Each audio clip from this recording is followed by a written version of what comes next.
The sun fell with bitter force upon the cemetery of Appalachian, Kentucky, as if even the sky refused to offer comfort on that day of mourning. James held the shovel with trembling hands, sweat sliding down his forehead, mixing with tears he could no longer distinguish. Before him, the wooden casket descended slowly, covered with wilted flowers that family and neighbors had thrown with respect. A murmur of prayers in low voices was confused with the distant call of a rooster, as if reminding.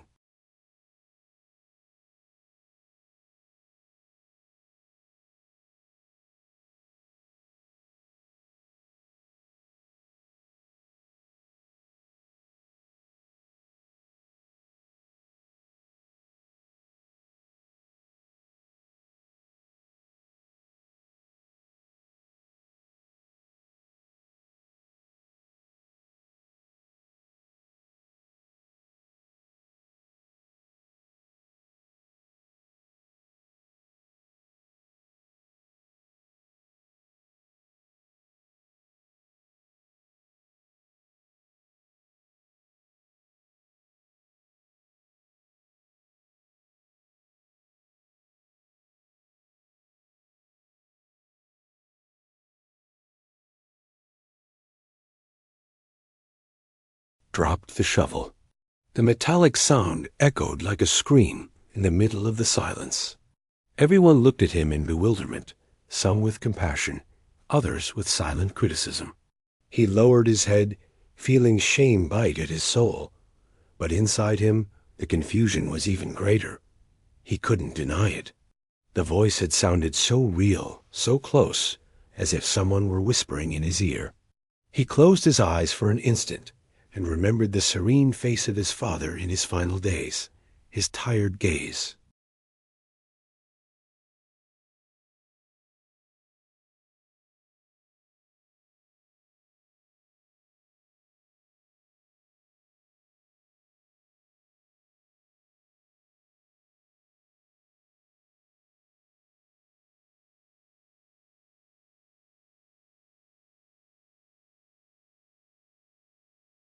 Church rang in the distance, announcing the hour.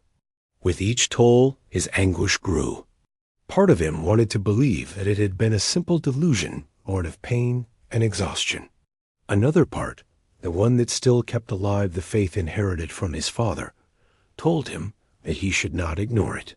The neighbors continued throwing earth onto the casket, fulfilling tradition.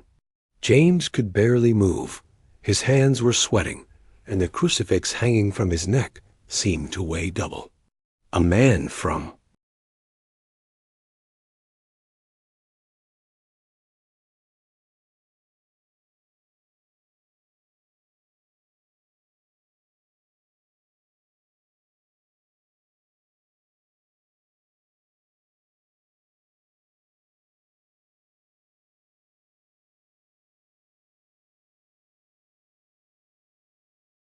was not a product of his imagination.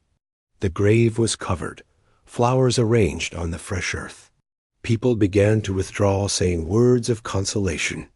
James remained there standing, fixing his gaze on the mound of freshly formed earth. The wind blew with force, raising a whirlwind of dry leaves that swirled around him, as if nature itself confirmed what he had just experienced.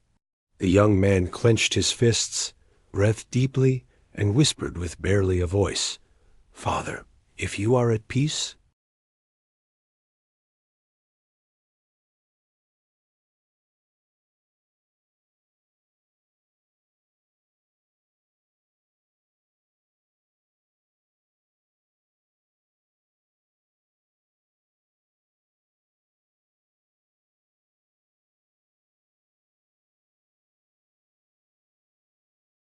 Was not real.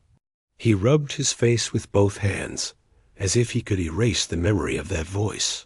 The murmur of neighbors faded in the distance, but in his ears it continued to resonate with a disturbing clarity. "Do not be afraid. I am with you." The wind blew with greater force, lashing the cypress trees that guarded the cemetery.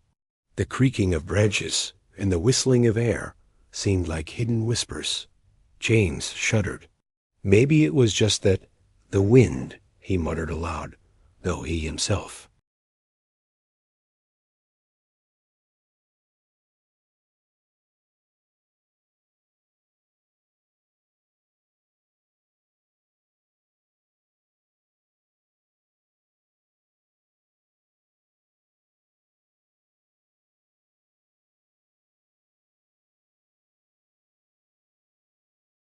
Something that would confirm he wasn't losing his mind. The sky was already tinged red and purple. The first stars twinkled like silent witnesses. He stood slowly, leaning on the shovel still driven into the earth. The echo of the voice returned soft, almost like a breath. James. The young man turned abruptly with his heart about to burst. No one, only worn tombstones, rusted crosses, and shadows that lengthened as the sun set. He swallowed, his throat dry as sand. "Who's there?" he asked, feeling.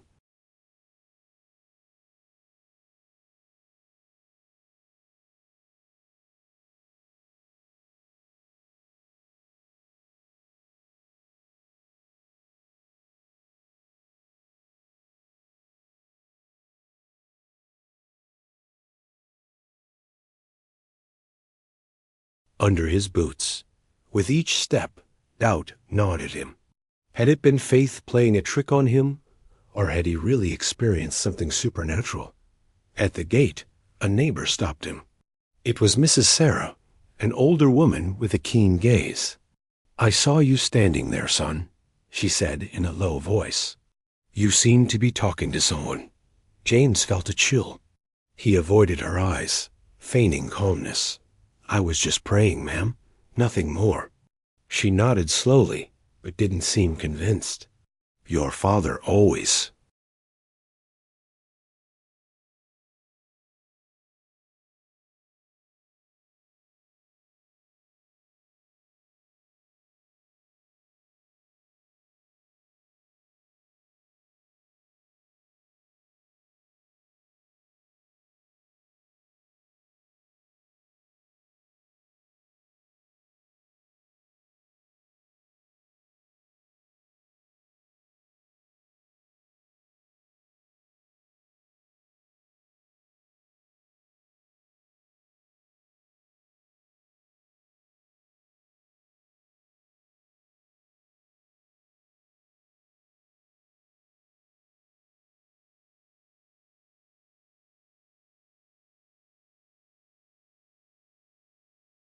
His fists and whispered to himself, "If it was a deception of my mind, may God forgive me.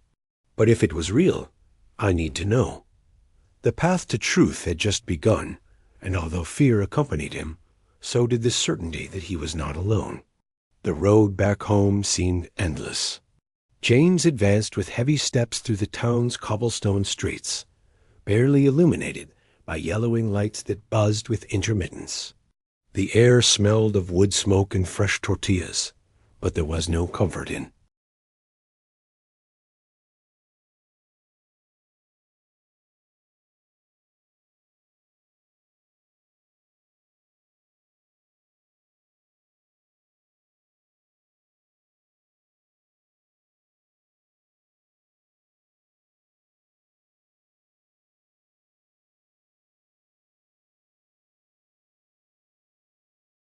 Corner, and the worn rocking chair where he had so often seen him fall asleep after days in the fields. The emptiness hit him hard. He let himself fall into a chair and ran his hands across his face, struggling against tears. The echo of that voice in the cemetery continued to pursue him, mixing with memories of Doan Michael. "Old man," he whispered, looking at the empty chair. "What's happening to me?" The silence gave him back only the distant hum of crickets. After a while, a knock on the door.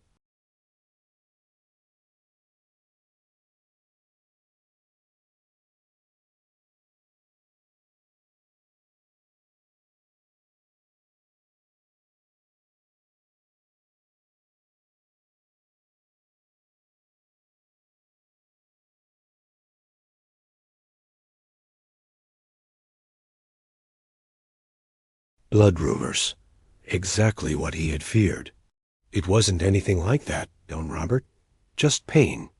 The man observed him in silence for a few seconds before nodding and withdrawing. Take care of yourself, James. People talk too much. When the door closed again, the young man felt a weight on his chest. If rumors grew, soon the whole town would view him as deranged. That night he couldn't sleep. He tossed and turned in bed, watching the ceiling while the moon entered through the cracks. Every creak of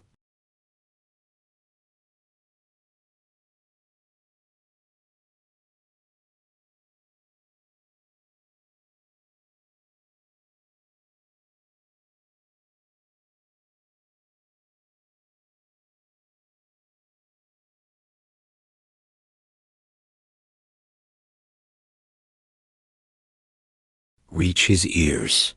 From the yard he heard two neighbors talking while heading to the market. They say the son of Don Michael heard voices in the cemetery. May God protect him. Those things are dangerous. James closed his eyes ashamed. He couldn't let the story grow. By midday, Pastor David appeared at the door. The priest with severe gaze and dusty cassock greeted him with a serious gesture. Son, people are saying concerning things. Some believe you communicated with the dead. That is grave.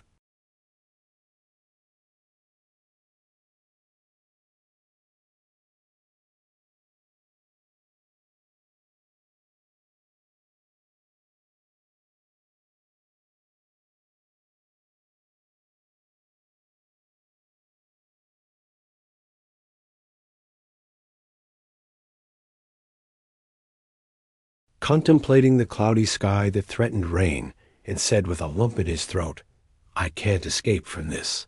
I need to understand it.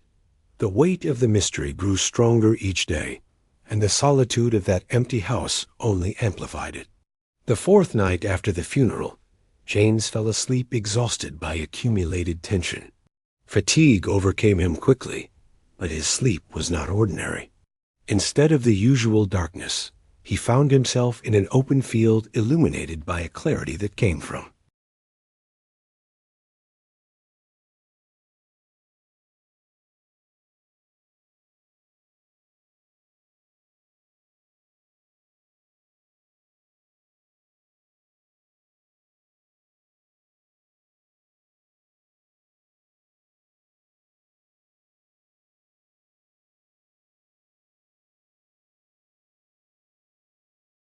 Greater, he said with a clear voice, resonant, that seemed to vibrate within his own chest.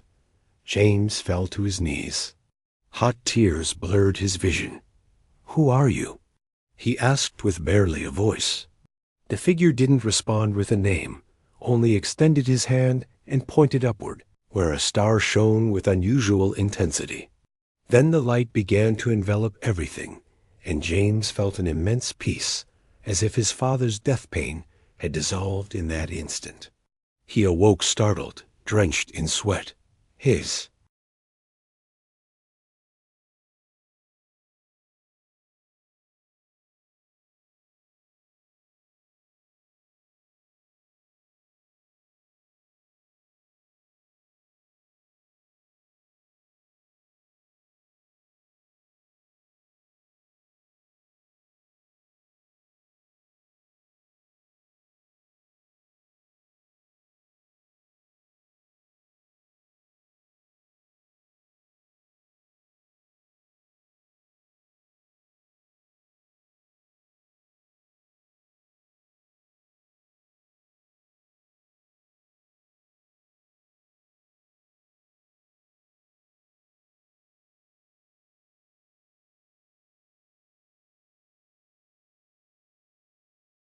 Happening. Maybe he wasn't crazy. Maybe, in some mysterious way, Jesus himself was showing him a path. He spent the rest of the early morning awake, sitting by the table with the Bible open, going over his father's words, and searching for answers in the verses. The crucifix rested before him like an unmistakable sign. When the sun began to illuminate the hills of Kentucky, James went out to the porch with red eyes, but with new determination. The fresh morning air caressed his face. He looked at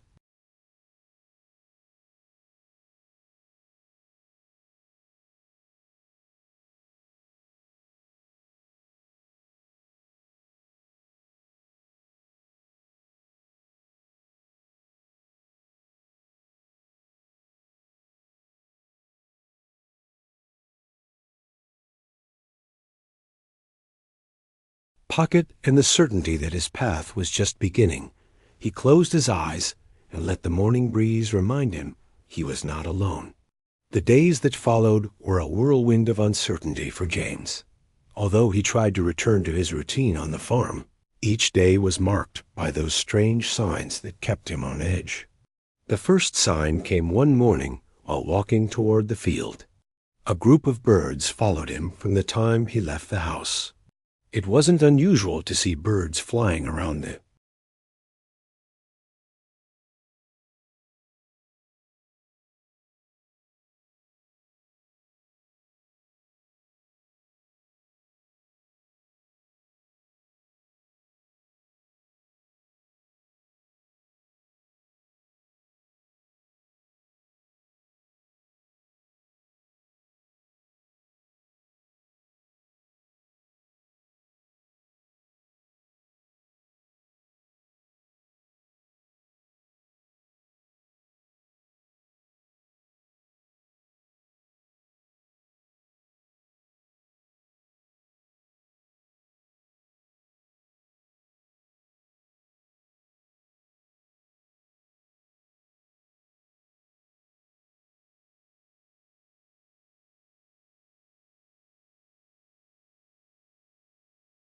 the yard.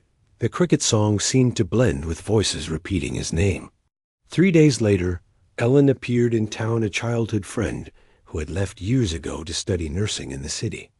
James found her on the street, helping her sick mother carry some bags. "Ellen!"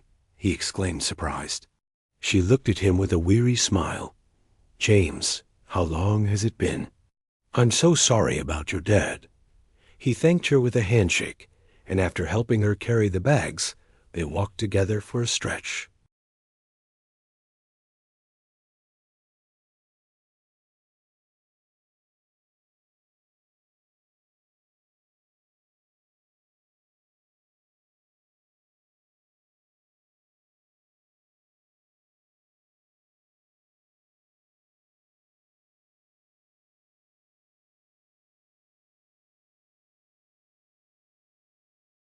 "What's happening to me, Ellen? Since I buried my father, I feel someone calling me. I hear them. I see them in dreams, and things around me change." She looked at him with compassion, but also with a hint of disbelief. "James, I'm a nurse. I've seen how pain and grief make people hear and see things that aren't there. I don't want you to hurt yourself by believing it's something more. And if it is?" He replied with firmness, holding the crucifix he kept in his pocket. Ellen sighed. "Then May."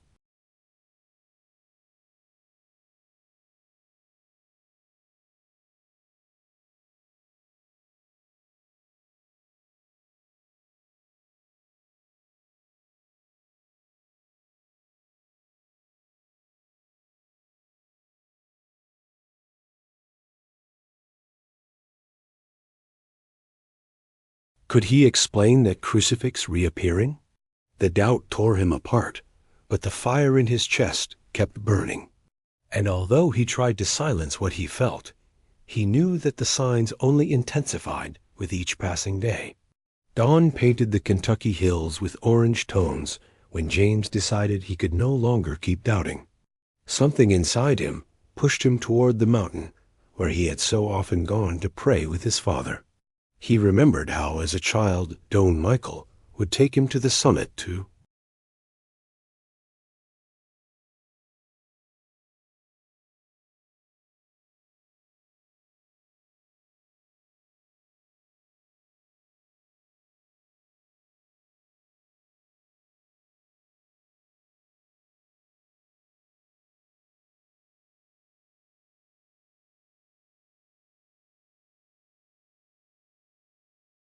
He advanced.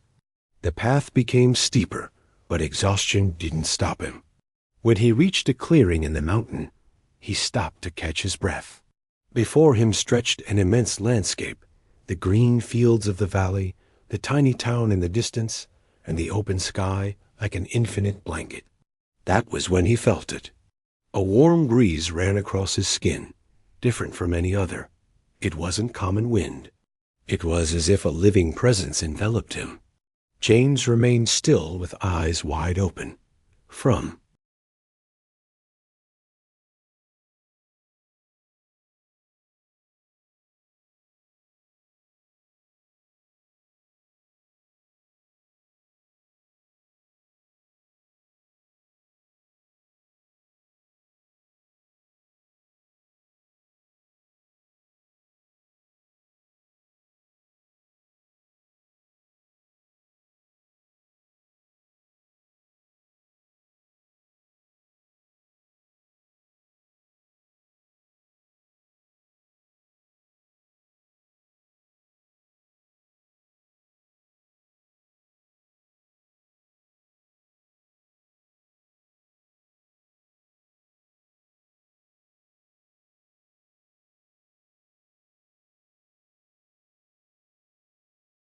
inscription with his fingers, shuddering. He didn't remember ever seeing those words there. It was possible someone had left them long before, as mere coincidence, or was it a confirmation of what he had just experienced? The sky clouded for a moment, and a ray of light broke through the clouds, illuminating directly that rock. James fell to his knees again and pressed the crucifix against his chest. "Oh God, if this comes from you, give me courage to carry what comes." A distant chorus of birds.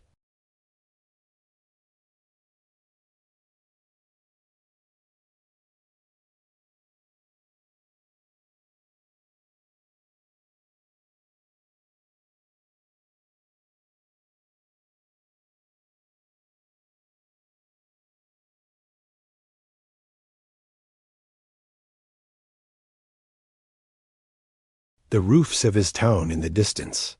James clenched his teeth and murmured with conviction, "Let them say what they want. I know what I saw." The days following his return from the mountain were a whirlwind. James walked through the town with his head held high, but soon noticed the evasive looks, the whispers behind his back. At first he thought they were his imagination, but it didn't take long to confirm it. People murmured about him, as if he were a danger. In Doan Robert's store, 2 women.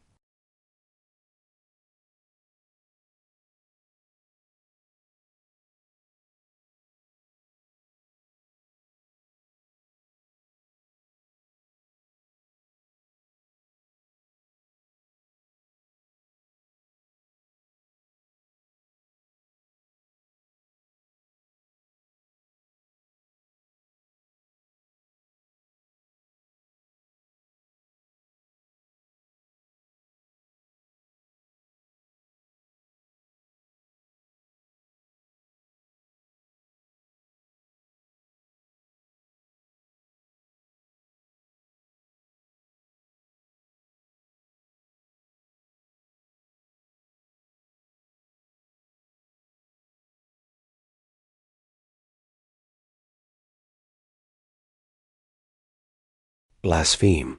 Then should I silence what I feel in my heart? James replied with a broken tone, "You must discern. Sometimes pain deceives us. Be silent, pray, and don't confuse others," the pastor said, turning his back on him. Solitude became denser than ever. Not even Ellen, who in the first days had shown genuine concern, approached now. He found her one morning on the street, but she lowered her gaze, avoiding contact. As she passed by him, she murmured barely, "I don't want problems, James."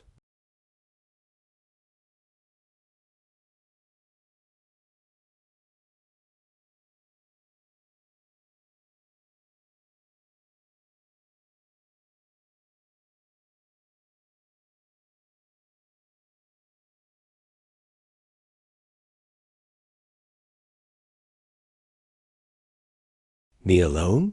The silence enveloped him, but in his chest, the memory of the luminous hand on the mountain still burned.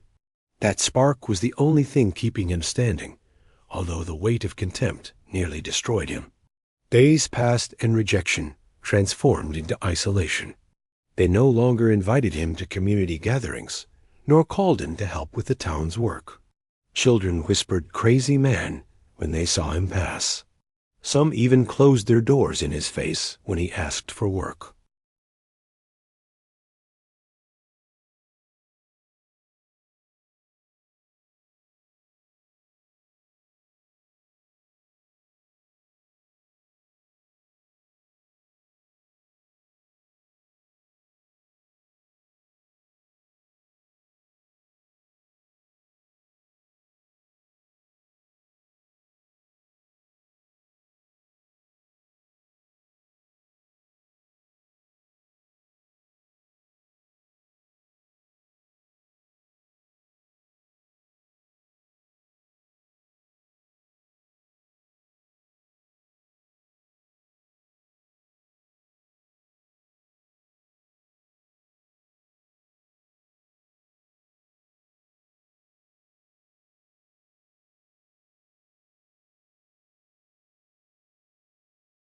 "Here I have nothing left," he murmured with his eyes fixed on the muddy water that flowed slowly.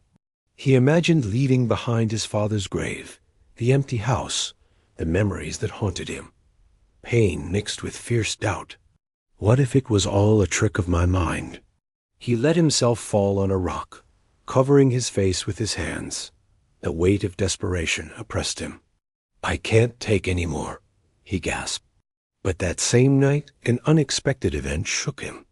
While half asleep, a vivid dream invaded him.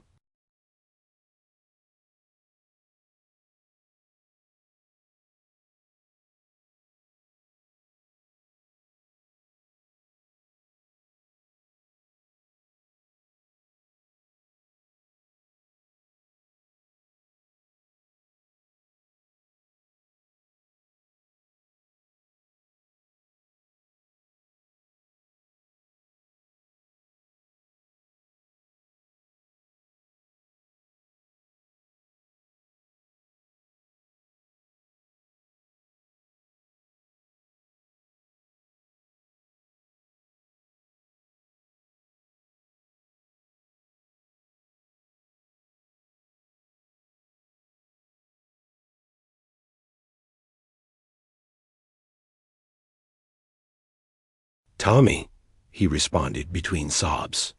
With patience, he took him back to the town, asking at each house until he found his mother desperately running through the streets looking for him.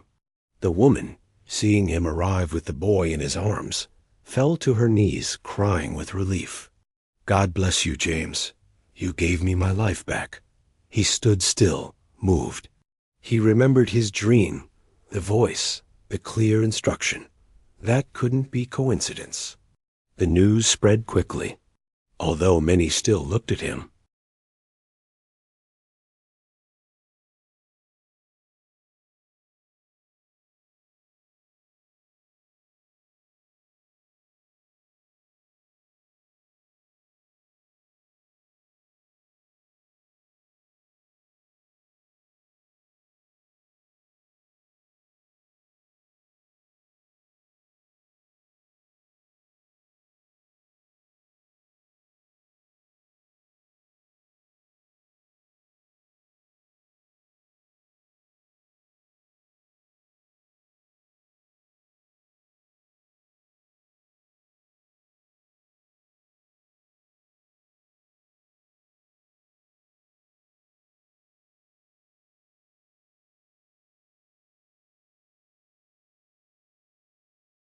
James's heart turned over. Mrs. Patricia was a devout elderly woman, a lifelong neighbor who always received him with tamarind candies when he was a child. Without thinking, he headed to her house. He found her in bed, pale, with short breathing. Her daughter, with tears in her eyes, looked at him pleadingly. "There's nothing left to do, James. The doctor said to wait for the inevitable." He swallowed, feeling the weight of responsibility. He took the bony hand of the elderly woman and knelt.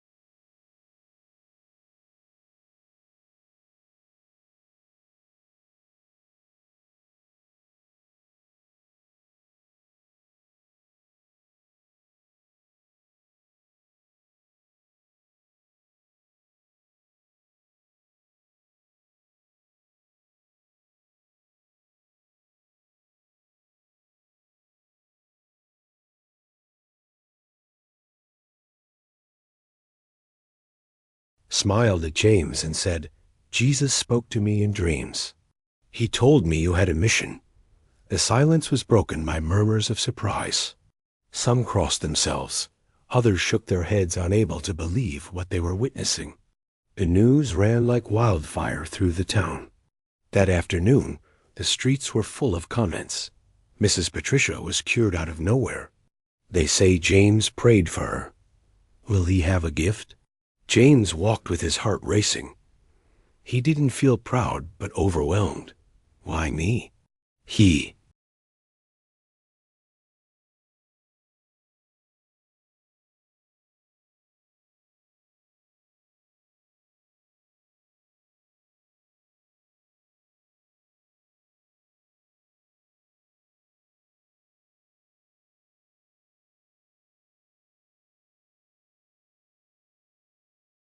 Patricia couldn't be explained with logic.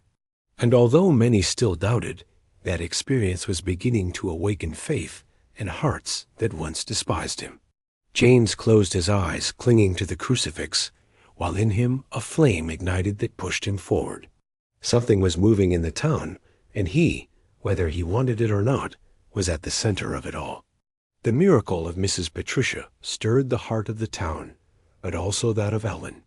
For days she avoided James, although her mind couldn't stop.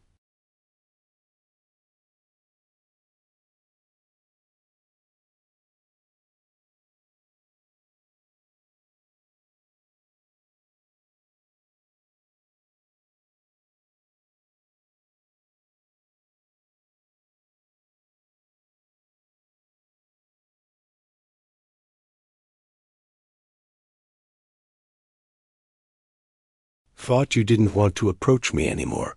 She breathed deeply. I don't know what to believe. I always made fun of these things. You know that. But what happened to Mrs. Patricia has no explanation. James lowered his gaze, cleaning his earth-covered hands. I don't understand it either. I only know I prayed as my father taught me, and something happened. I don't want to be seen as a saint or a madman. I just want the truth. Ellen looked at him for a long time before speaking again. I?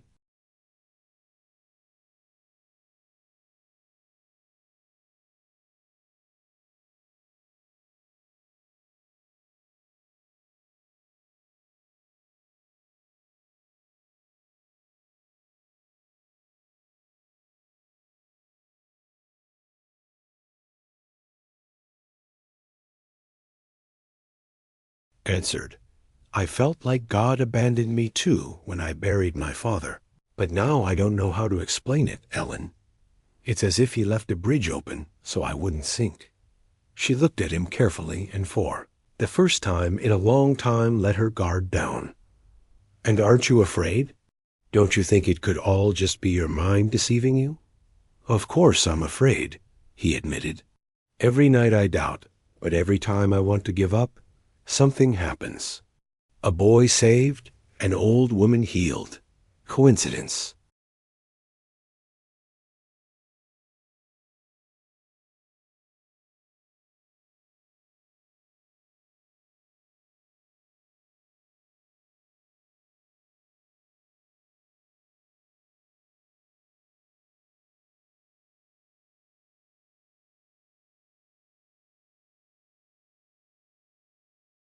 In her eyes, "I don't know where this will take us, James, but I'm tired of not listening." That instant marked an invisible change. Between doubt and faith, between pain and hope, a new bond began to weave between them. It was not just friendship. It was the need to sustain each other amid uncertainty. When the sun set behind the hills, both walked back to the town in silence, but with deep understanding. James felt he was no longer completely alone in the journey, and Ellen, although still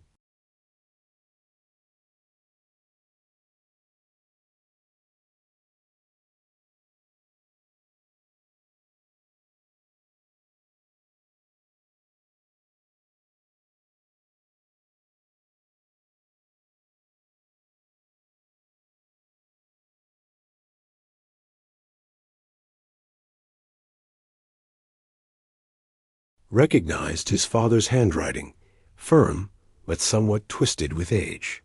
He sat by the window with his heart pounding and broke the seal. The letter said, "My son, if someday you read this, it means I'm no longer with you on earth. I don't want my words to be of sadness, but of guidance.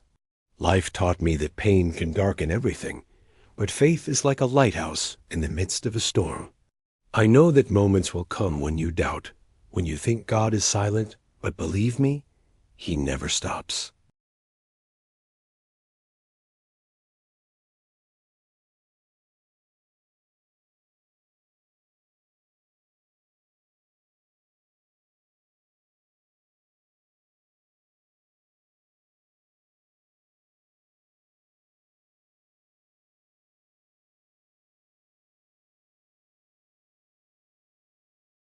Letter ended with a phrase that shook him. "Never forget, James, the pain will be the key that opens doors of light in your life. Don't fear if others call you crazy. I too in my youth heard the Lord's voice on the mountain, and that voice sustained me always."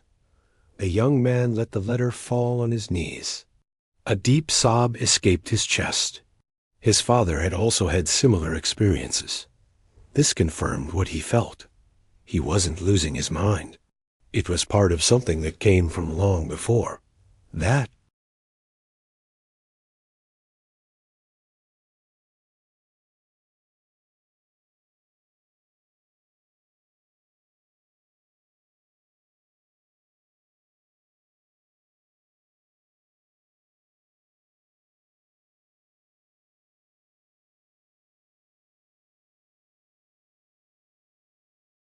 reading his words, I felt him saying, "Don't run."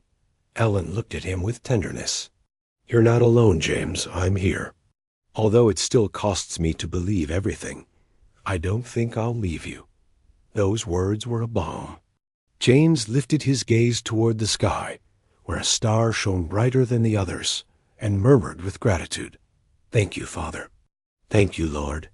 The wind blew gently, moving the leaves of the apple trees. James kept the letter over his heart like a shield against.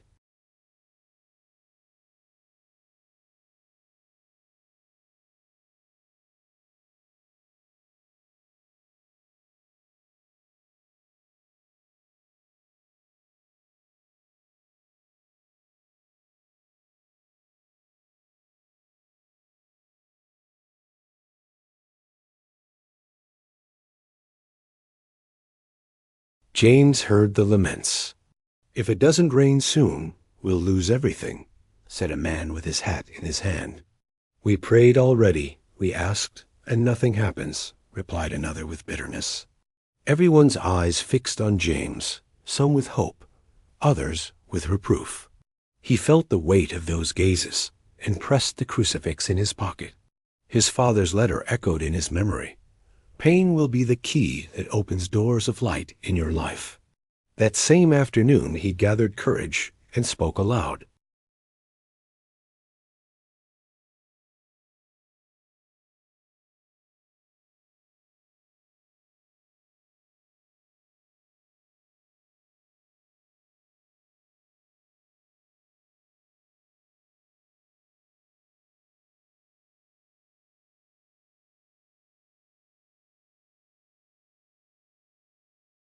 People accompanied him to the hill. Most of the town preferred to stay with mockery and distrust. James carried a torch with a crucifix in his hand, and in his heart a whirlwind of fear and hope. At the summit, everyone formed a circle. James lifted his gaze to the sky that was clear and cruelly starlit. Not a cloud in sight. He knelt and began to pray. Lord, you who command the rain and the sun, listen to your people. We don't ask for wealth or power, only water to not die. The voices of them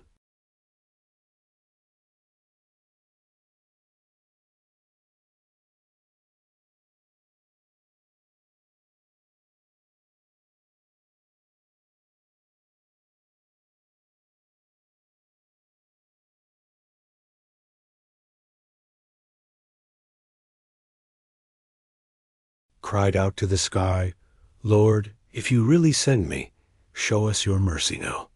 Don't let this people lose faith. The wind rose suddenly cold and different. Everyone fell silent, looking at the horizon. A dark cloud appeared slowly, growing in the firmament, then another and another. The murmur of prayers turned into cries of amazement. A thunderclap echoed, and suddenly rain began to fall hard. At first timid drops, then a downpour that soaked the thirsty earth. The farmers raised their arms crying,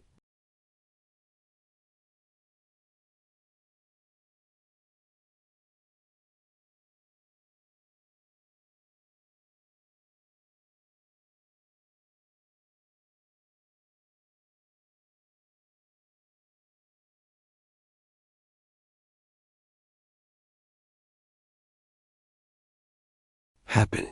The mountain had been witness to something that escaped any explanation.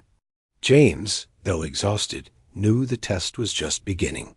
Rain had fallen, but with it came a new burden. Now everyone would look at him, not just as the madman of the town, but as the man God listened to. Rain changed not only the fields, but also the heart of the town. For days, small streams filled again. Dust disappeared from the streets, and the aroma of damp earth returned hope to everyone. No one could deny.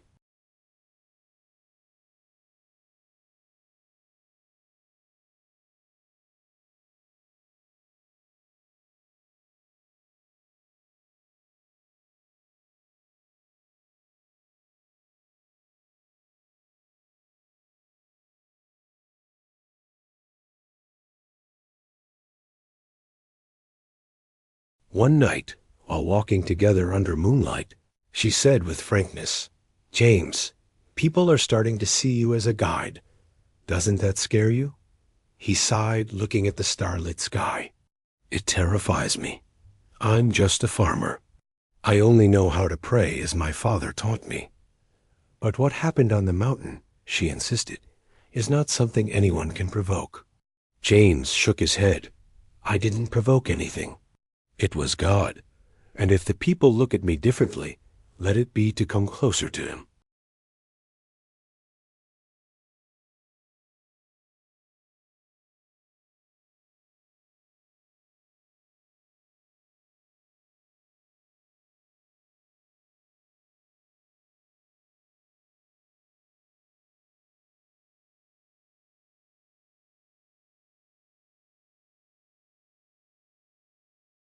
Comfort. An elderly man from the town commented, You feel peace here, son, as if your father is still watching over this place. The words touched James deeply. He remembered Don Michael sitting in that same patio, talking about faith like an invincible treasure.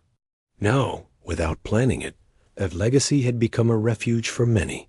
However, not everyone was convinced. Pastor David visited him one day with a serious face. James, what you're doing can confuse people. Faith should be lived in.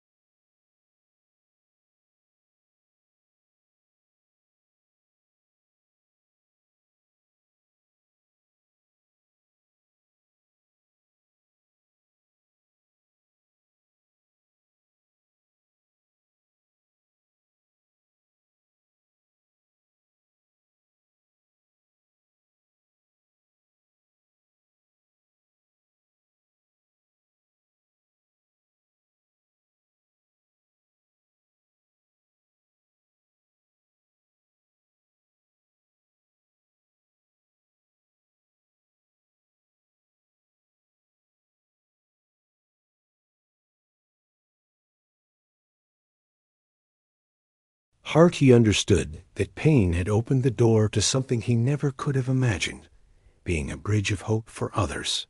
With time, what began as small gatherings in James's house transformed into a place of encounter for many. The news of the mountain vigil, the boys' rescue, and Mrs. Patricia's recovery had spread beyond the town's limits. People from neighboring communities began to arrive seeking a word of comfort, a prayer, a gesture of hope. One day a man appeared carrying his sick.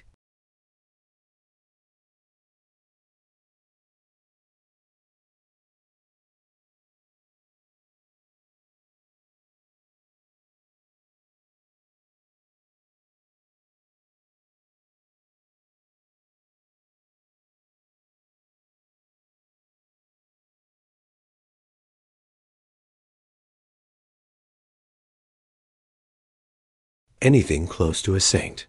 His simple way of speaking, his willingness to listen, is what attracted people. Many said, he doesn't have answers for everything, but his faith gives us strength. Ellen watched carefully how James's life filled with unknown faces. Sometimes she found him exhausted, with red eyes from so many hours of listening.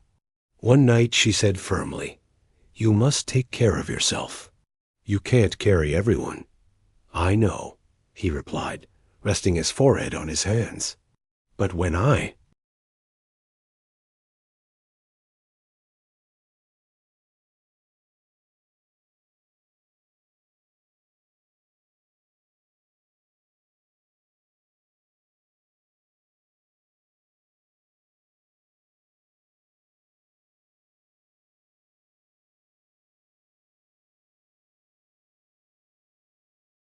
Greater was guiding him. One afternoon, while reviewing the box, he found a letter that moved him especially. It was from a young man who said, "Your story gave me strength not to take my own life. I felt that if God listens to you, maybe he also listens to me." James pressed the paper against his chest with eyes full of tears. He needed no further confirmation that everything wasn't in vain. The memory of his father was always present. Each time he saw the simple altar in his house, he felt known.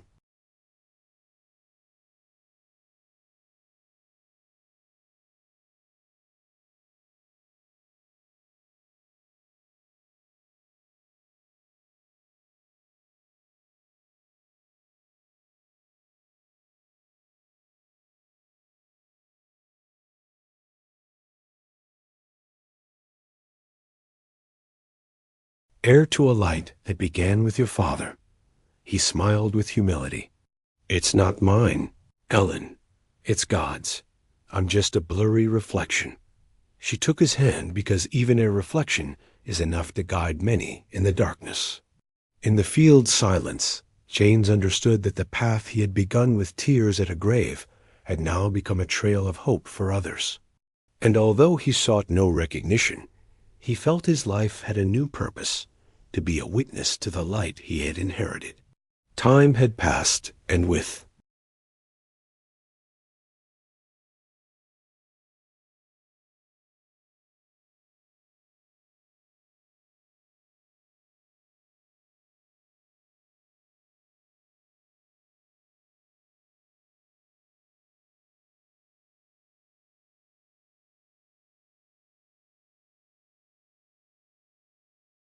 thought life ended with you, but now I know you were opening a path for me.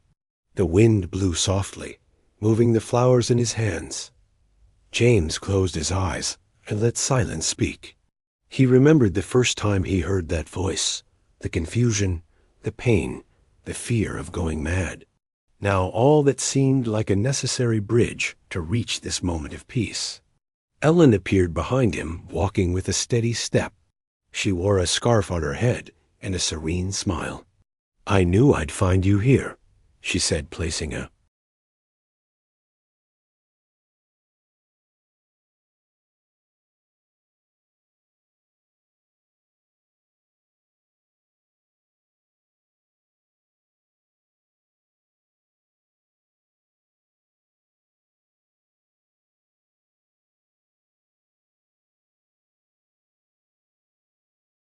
corrected with humility, proud of what God does in us.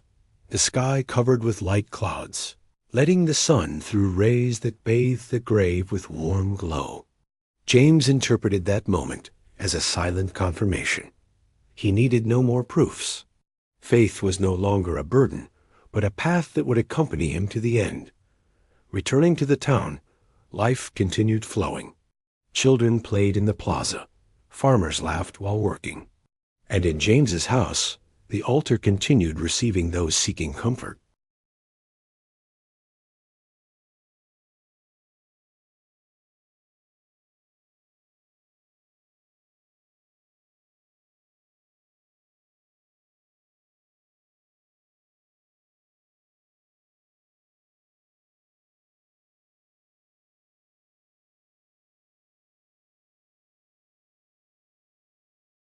Knowing his life would never be the same, he had passed from the abyss of desperation to the certainty that God manifested in the everyday, in tears, in miracles, and in small signs that kept the heart burning.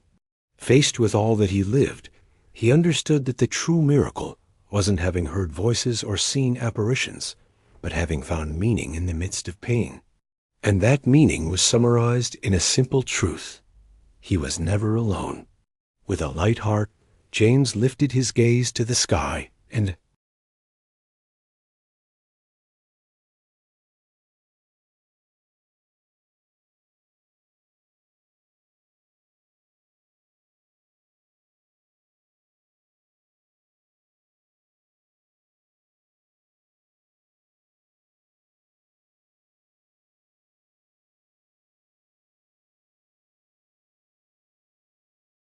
beginning.